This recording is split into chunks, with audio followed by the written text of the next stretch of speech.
कई दिनों के बिहार के बाद गौतम बुद्ध मगध की राजधानी राजगृह से प्रस्थान करने वाले थे। लोगों को जब यह पता चला तो वे उनके लिए भेंट आदि लेकर उनके दर्शनों के लिए आने लगे। अपने शिष्यों के साथ बैठे हुए बुद्ध लोगों की भेंट स्वीकार कर रहे थे।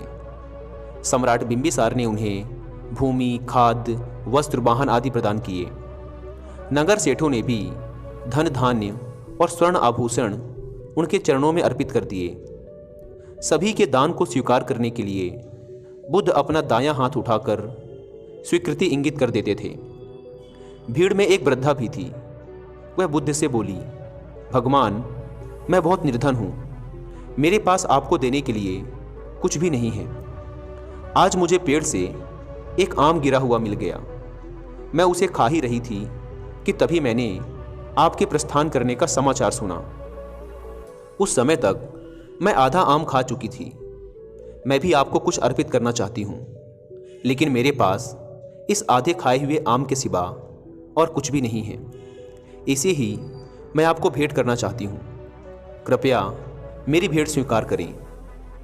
वहाँ उपस्थित अपार जन समुदाय, राजा महाराजाओं और सेठों ने देखा कि भगवान बुद्ध अपने आसन से उठकर नीचे आए और उन्होंने दोनों हाथ फैलाकर वृद्धा का आधा आम स्वीकार कर लिया।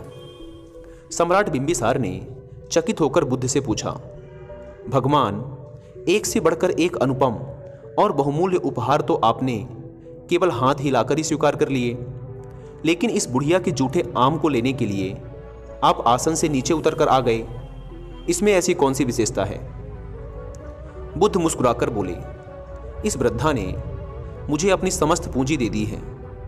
आप लोगों ने मुझे जो कुछ भी दिया है वह तो आपकी संपत्ति का मात्र एक छोटा सा हिस्सा है, और इसके बदले में आपने दान करने का अहंकार भी अपने मन में रखा हुआ है।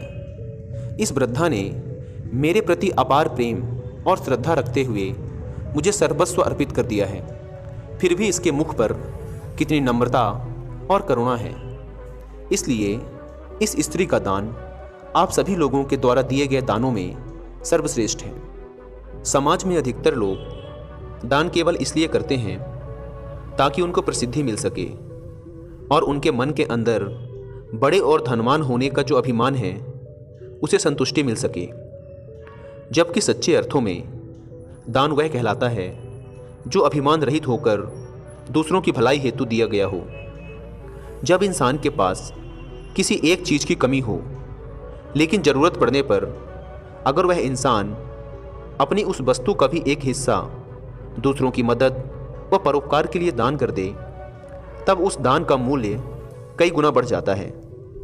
क्योंकि अतिरिक्त पड़ी वस्तुओं का बंटवारा दान नहीं कहलाता, जबकि वो वस्तुएं जिनकी आपको भी ज़रूरत है और वे आपके पास सीमित मात्रा में हैं, लेकिन तब भी आप उन्हें दूसरों की मदद के लिए प्रस्तुत कर देते हैं, तो आप सच्चे अर्थों में एक दानी व्यक्ति हैं।